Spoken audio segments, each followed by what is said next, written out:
अब हम बात करेंगे आवर्तकाल के बारे में कि आपका दोलन सरल आवर्त गति में आपका आवर्तकाल कितना होता है। सरल आवर्त गति में आवर्तकाल, सरल आवर्त गति में कण का आवर्तकाल कितना होता है, कण का आवर्तकाल।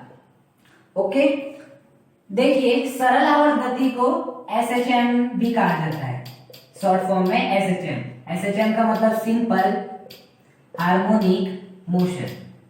तो सरल आवर्त गति को अंग्रेजी में क्या कहते हैं, सिंपल हार्मोनिक मोशन, मतलब SHM।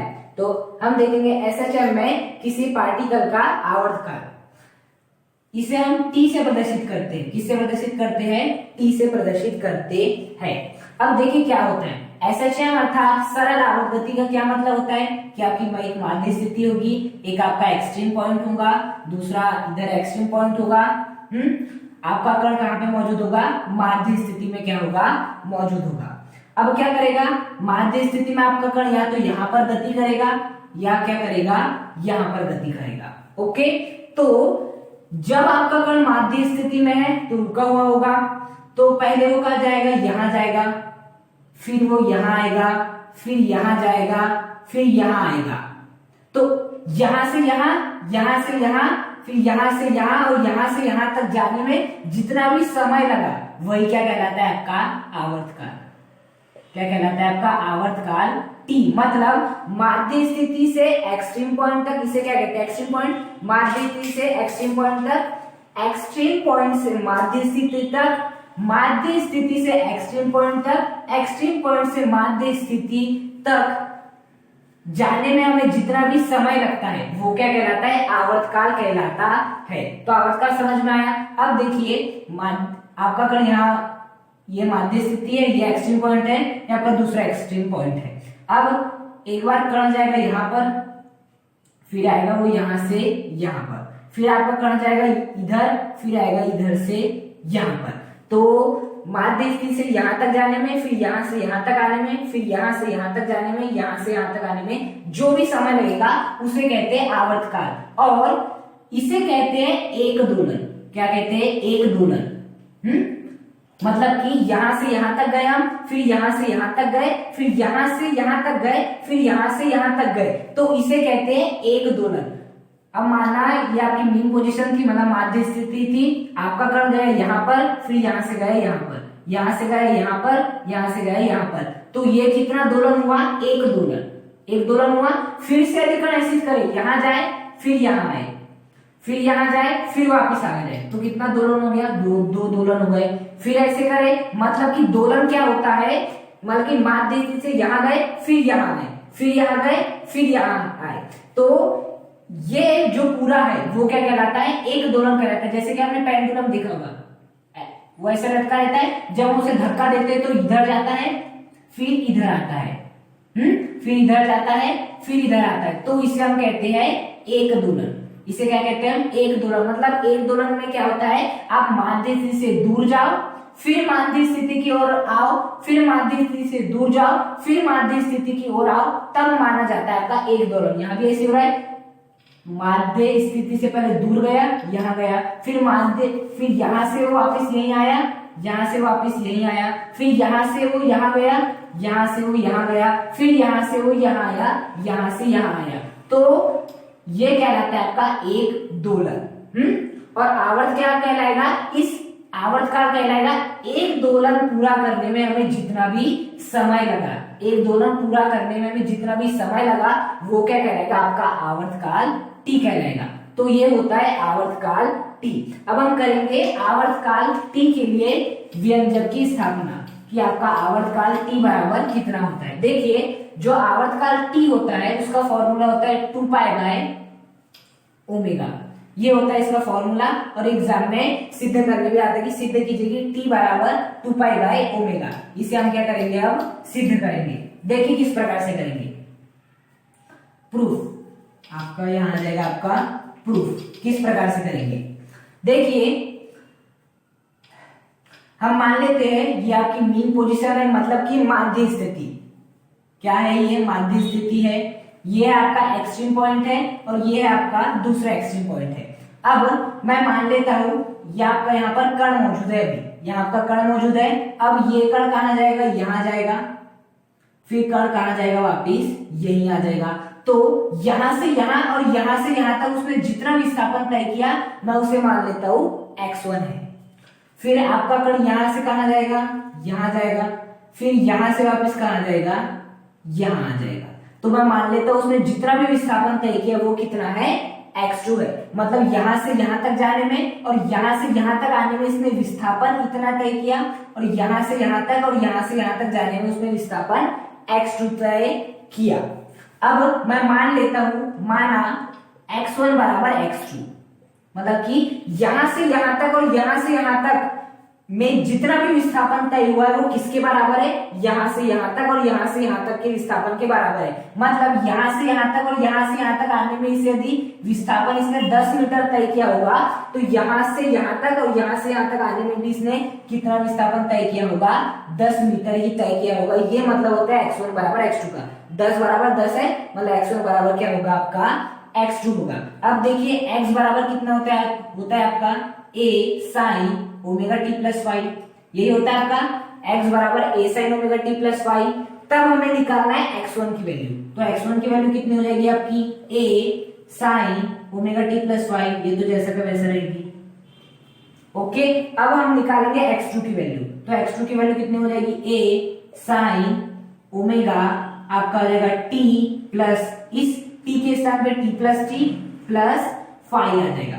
अब देखिए ये कैसे हुआ, आपका कण कहां पे था, माध्य स्थिति में था, कण गया इस साइड में, फिर आगे वापस इस साइड में। तो यहां से यहां तक और यहां से यहां तक आने में जो उसे समय लगा वो मैं मान लेता हूं कितना लगा, t लगा। वो कितना मान लिया मैंने, t लगा। इसलिए मैंने यहाँ पर केवल क्या लिखा हूं, t लिखा हूं। यहाँ पर देखिए आपका x बराबर कितना होता है, a sin omega T plus five. मतलब यहाँ मुझे टाइम की वैल्यू रखनी थी, मतलब समय की वैल्यू रखनी थी। तो इसका यहां से लेके यहां तक और यहां से लेके यहां तक आने में t समय लगा, इसलिए मैंने इस t के स्थान पे t ही लिख दिया। अब क्या हुआ, मुझे x2 की वैल्यू निकालना था, तो मैंने क्या माना कि यहां से यहां तक और यहां से यहां तक जाने में जो आपको समय लगा वो कितना लगा, t प्लस कैपिटल T, जहां कैपिटल T क्या है, आपका आवर्तकाल है। तो मैंने इस t के स्थान पे क्या लिख दिया, t प्लस कैपिटल टी के स्थान पे मुझे समय लिखना था। यहां से यहां तक आने में उसे समय t लगा, तो मैंने इस t के स्थान पे वापस t लिख दिया। लेकिन यहां से यहां तक और यहां से यहां तक आने में समय मुझे कितना लगा, t प्लस कैपिटल T लगा। इसलिए मैंने इस t के स्थान पे ओमेगा जैसे का वैसा है, इस t के स्थान पे t प्लस कैपिटल T लिख दिया। कितना लिख दिया, t प्लस कैपिटल T। मतलब यहां मैं x1 की वैल्यू रखूंगा, फिर x2 की वैल्यू रखूंगा। तो x1 की वैल्यू कितनी है, a sin omega T plus five, जो हमने निकाली अभी, बराबर x2 की वैल्यू कितनी है, a sin omega T plus क्या हो जाएगा, omega T plus capital T plus five. ये हो जाएगा आपका x1 की वैल्यू इतनी थी, यहाँ रख दिया मैंने, x2 की वैल्यू इतनी थी रख दिया, और बीच में बराबर का साइन था वो भी मैंने लगा दिया। अब देखिए a से a क्या हो जाएगा, आपका कैंसिल हो जाएगा। तो फाइनली आपका कितना आ जाएगा, sine omega t plus five बराबर साइन ओमेगा। अब देखिए मैं इस ओमेगा का यहां भी गुणा कर दूंगा, यहां भी गुणा कर दूंगा। तो इस ओमेगा का यदि मैं t से गुणा करूंगा तो ओमेगा t आएगा, प्लस इस ओमेगा का मैं कैपिटल T से करूंगा तो कितना आएगा आपका, omega into capital T। Omega को गुणा t से, फिर ओमेगा का गुणा कैपिटल T से कर दिया। और ये फाइव जैसा का वैसा, ये प्लस फाइव जैसा का वैसा। मैं ओमेगा का गुणा बस अंदर का है, तो omega t plus omega capital T plus five. अब देखिए अब हम क्या करते हैं, एक बार हमने क्या मान लिया, आपका x1 बराबर x2 मान लिए। वो कब के लिए माना, क्योंकि देखिए जो आपके x के होते हैं वो दो फॉर्मूले होते हैं। पहला तो होता है a sin omega T plus five, ये तो आप ये लिख सकते हैं, या आप क्या लिख सकते हैं, x बराबर a cos omega T plus five. दो फॉर्मूले होते हैं आपके। पहला फॉर्मूला क्या होता है, x बराबर a sin omega T plus five, दूसरा होता है x बराबर a cos omega T five.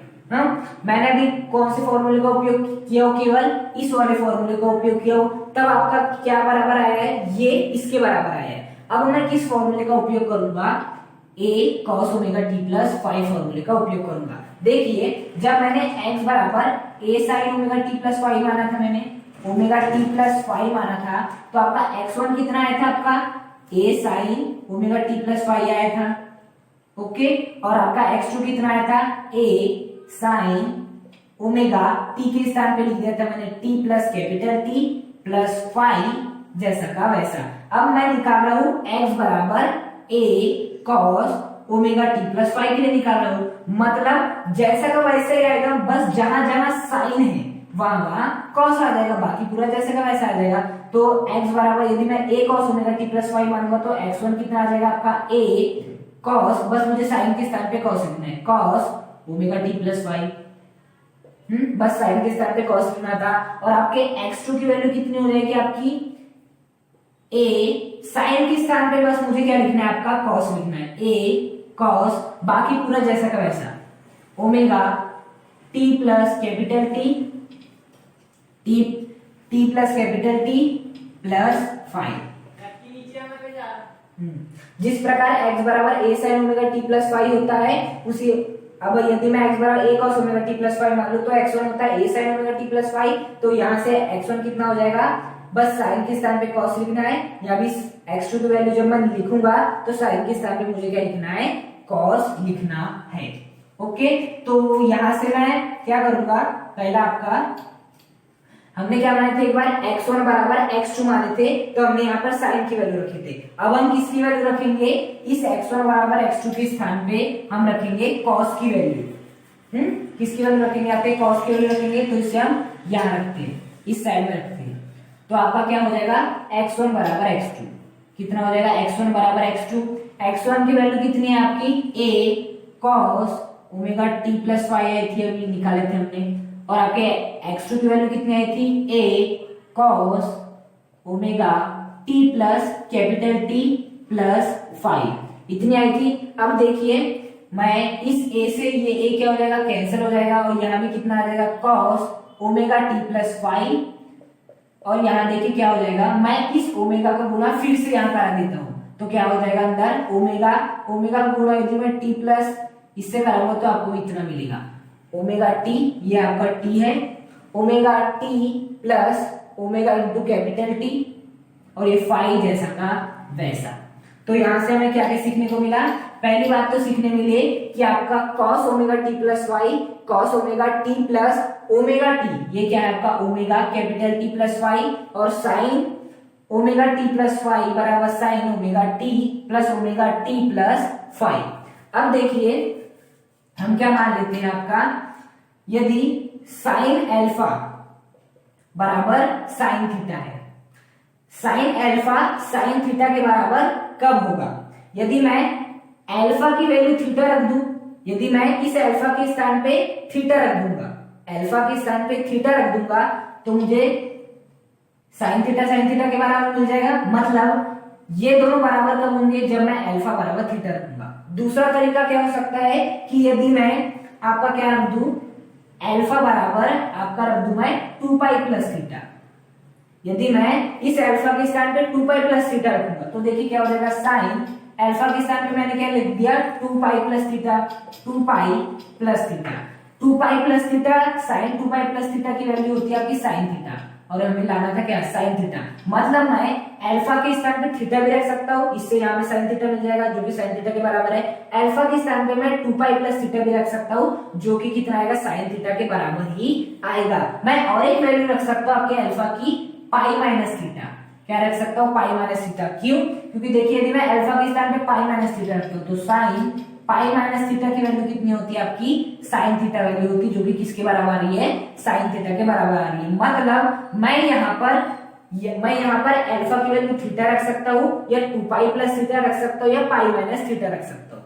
अब उसी प्रकार से देखिए cos अल्फा बराबर cos थीटा, cos अल्फा बराबर cos थीटा कब सत्य होते हैं, जब आपका अल्फा बराबर थीटा हो जाए। यदि मैं इस अल्फा के स्थान पे थीटा लिख देता हूँ तो cos थीटा किसके बराबर हो जाएगा, cos थीटा के, और यही मुझे दिखाना है, दोनों को बराबर दिखाना है। या यदि मैं अल्फा बराबर 2 पाई प्लस थीटा रख दूं, मतलब कि यहाँ cos अल्फा के स्थान पे यदि मैं 2 पाई प्लस थीटा रखूं, 2 pi plus theta, cos 2 pi plus theta कितना होता है आपका, cos थीटा होता है। तो cos थीटा आ जाएगा, वही हमें करना है। या तीसरा आप क्या कर सकते हैं, अल्फा बराबर 2 पाई माइनस थीटा, अल्फा बराबर क्या रख सकते हैं 2 पाई माइनस थीटा। क्यों? क्योंकि 2 पाई माइनस थीटा की वैल्यू होती है cos थीटा, और हमें वापस यहाँ पर cos थीटा लगानी। मतलब हमें क्या देखना है कि यहाँ अल्फा की कौन कौन सी वैल्यू रख सकते हैं। यदि हम अल्फा के स्थान पे थीटा रखेंगे तो भी cos थीटा आएगा, अल्फा के स्थान पे 2 पाई प्लस थीटा रखना है तो भी आपका cos थीटा आएगा, अल्फा के स्थान पे यदि 2 पाई माइनस थीटा रखेंगे तो भी आपका cos थीटा आएगा। उसी प्रकार से हमें यहाँ पर अल्फा की वैल्यू इस प्रकार रखनी थी कि आपको इतना इतना मिल जाएगा। तो यदि मैं अल्फा के बराबर थीटा मानता हूँ तो भी आपको इतना मिल जाएगा, यदि मैं अल्फा बराबर 2 पाई प्लस थीटा मानता हूँ तो भी आपको इतना मिल जाएगा, और यदि मैं अल्फा बराबर पाई माइनस थीटा रखता हूँ तो भी आपको साइन थीटा ही मिलेगा। अब देखिए दोनों में क्या क्या चीज कॉमन निकल रही है। ए अल्फा बराबर 2 पाई प्लस थीटा यहाँ भी है और आपका यहाँ भी है यहाँ भी आपका अल्फा बराबर 2 पाई प्लस थीटा यहाँ भी है। अल्फा बराबर 2 पाई माइनस थीटा यहाँ पर है, यहाँ पर कहीं है नहीं है, यहाँ यदि 2 लगा रहता तब होता, लेकिन यहाँ केवल क्या है पाई माइनस थीटा है, मतलब इसे हमने नहीं लेना है। ये दोनों क्या है कॉमन है, इसलिए हमने क्या ले लिया, इसे ले लिए। लेकिन यहाँ पर अल्फा बराबर 2 पाई माइनस थीटा है, यहाँ पर क्या है आपका पाई माइनस थीटा है। मतलब कि इसे भी नहीं लेना है, इसे भी नहीं लेना है। अब आगे तीसरा, यहाँ भी अल्फा बराबर थीटा है, यहाँ भी अल्फा बराबर थीटा है। इस परिस्थिति को हमें नहीं लेना है। क्यों? क्योंकि बहुत ही साधारण सी परिस्थिति जो कि हमें कभी भी देखने मिल जाती है, इसलिए हम अल्फा बराबर थीटा यहाँ कॉमन है, लेकिन ये बहुत ही सामान्य है, इसलिए हम इसे नहीं लेंगे। तो इसे भी नहीं लेंगे, इसे भी नहीं लेंगे, हम आपके इसे भी नहीं लेंगे और इसे भी नहीं लेंगे। हम केवल अल्फा की कौन सी वैल्यू लेंगे, 2 पाई प्लस थीटा वाली। हम यहाँ पर अल्फा की वैल्यू कौन सी लेंगे, केवल 2 पाई प्लस थीटा वाली क्या करेंगे, लेंगे। तो देखिए आपका अल्फा बराबर क्या कितना लिए थे हमने, 2 पाई प्लस थीटा लिए थे। मतलब हमें इस अल्फा के स्थान पे क्या लिखना था, आपका 2 पाई प्लस थीटा लिखना था। अब यदि मैं इसको किससे कंपैरिजन करूं, साइन थीटा से करूं, तो यहां भी साइन है, यहां भी साइन है। यहाँ थीटा की वैल्यू कितनी है, ओमेगा टी प्लस फाइव है, यहाँ पे कितनी है ओमेगा टी प्लस फाइव है। तो मुझे थीटा के स्थान पे क्या लिखना होगा, ओमेगा टी प्लस फाइव लिखना होगा। मतलब मैं इस अल्फा के स्थान पे क्या लिखूंगा, 2 पाई प्लस थीटा, और जहां मैं थीटा के स्थान पे क्या लिखूंगा, ये ओमेगा टी प्लस फाइव लिखूंगा। क्या लिखूंगा, ओमेगा टी प्लस फाइव। तो साइन क्या हो जाएगा आपका 2 pi plus omega T plus five, कितना हो जाएगा आपका 2 पाई। मुझे अल्फा की वैल्यू कितनी रखनी थी, 2 पाई प्लस थीटा रखनी थी। अब देखिए यदि मैं कंपैरिजन करूं, यहाँ भी साइन है, यहाँ भी साइन है, यहाँ थीटा के स्थान पे क्या है आपका ओमेगा टी प्लस फाइव, तो मैं इस थीटा के स्थान पे क्या लिख दूंगा, ओमेगा टी प्लस फाइव, और ये 2 पाई जैसा का वैसा, और आपका अल्फा की वैल्यू कितनी आ जाएगी, 2 pi plus omega T plus five. मैंने यही लिखा साइन और अल्फा के स्थान पे 2 pi plus omega T plus five बराबर ये साइन, यहाँ क्या बच जाएगा, omega T plus omega capital T plus five. अब ये साइन से साइन क्या हो जाएगा, आपका कैंसिल हो जाएगा, तो आपका क्या बच जाएगा, 2 pi plus omega T plus five, omega T plus omega capital T plus five, ये फाइव से ये फाइव कैंसिल, आपके इस किससे, इस ओमेगा टी से ये ओमेगा टी क्या हो जाएगा, आपका कैंसिल हो जाएगा। तो फाइनली क्या बच जाएगा हमारा 2 पाई, ये दोनों क्या होगा कैंसिल, बराबर 2 पाई, हाँ 2 पाई, ये दोनों कैंसिल, और इधर ये भी कैंसिल, ये भी कैंसिल, केवल क्या बचेगा, ओमेगा इंटू टी बचेगा। अब देखिए ओमेगा क्या है, गुणा की स्थिति में इस साइड में आएगा, तो किसकी स्थिति में आएगा, भाग की स्थिति में आएगा। और यही क्या करना था, हमें प्रूफ करना था, टी बराबर 2 पाई अपॉन ओमेगा। इस लेक्चर को समझने के लिए आपको मैथ्स बहुत अच्छी तरीके से आनी चाहिए। मैथ्स या मैथ्स नहीं, ट्रिग्नोमेट्री जो आपने 10th में भी अच्छे से पढ़ी है और 9th में भी बहुत अच्छे से पढ़ी है। ये सब आपने 9th में पढ़े। cos 90 प्लस थीटा क्या होता है, साइन थीटा आपने याद किए थे, माइनस साइन थीटा याद किए थे। tan 90 प्लस थीटा कितना होता है आपका, सेक tan 90 प्लस थीटा होता है आपका cot थीटा। ये सब आपने 10th में याद किए थे, वो आपको अच्छे से याद होना तो ये आसानी से सॉल्व हो जाएगा।